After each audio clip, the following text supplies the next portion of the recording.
Mental illness has shaped a majority of the decisions that I've made over the last 10 to 15 years. Through high school, I turned to sports, namely swimming, and it was basically a way for me to turn my mental pain into physical pain.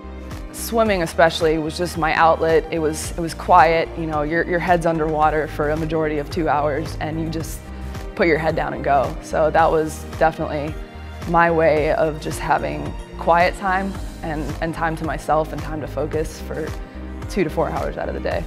I had a pretty successful swimming career within Division III at Stevens. I won the 50 freestyle at Nationals. I swam for another year after college and then basically just switched right into CrossFit.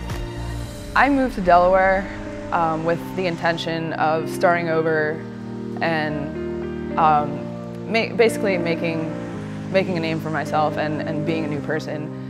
And things got a lot worse. I started to kind of lose track of who I was. It's like I couldn't catch a break and things just continued to get worse and worse.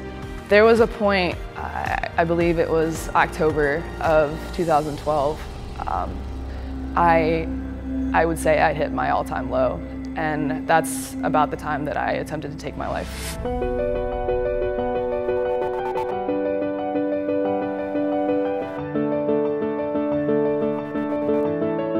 People say that you're being selfish and you're not thinking of the people that you're going to leave behind, but it was a very deep-rooted feeling that things were not going to get better at any point in the future. I ended up in the hospital, and you know, my people that were close to me and the people that cared about me basically put me there because they did not trust me to take care of myself, and I don't blame them. The night after regionals, my dad drove me to Louisville, where he lives, with me in the back of his van with my dog Buddy asleep. I spent the next week here in Louisville miserable. I had nothing to live for at that point. I didn't have a job. I quit school. I didn't have a gym to pour myself into.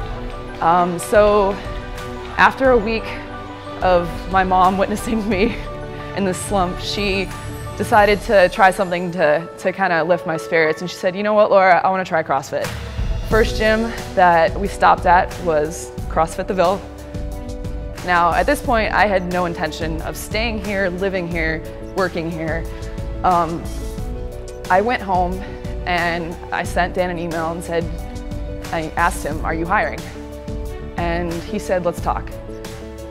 So that was probably my turning point. Ever since I moved here, things have gotten so much better.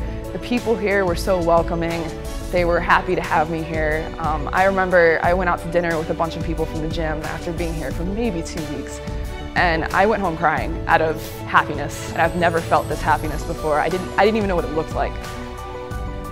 On any given day, there are always people in here that want to see you do well and want to see you live a happy life. Not just on days where I have bad workouts, but days where I just have bad days outside of the gym. And I think that was one of the biggest changes for me, was just being in the environment where people want to see you succeed in life and they want to see you happy. I still struggle with things every day, but if I looked at my life where I was a year ago, it's night and day. It's completely different.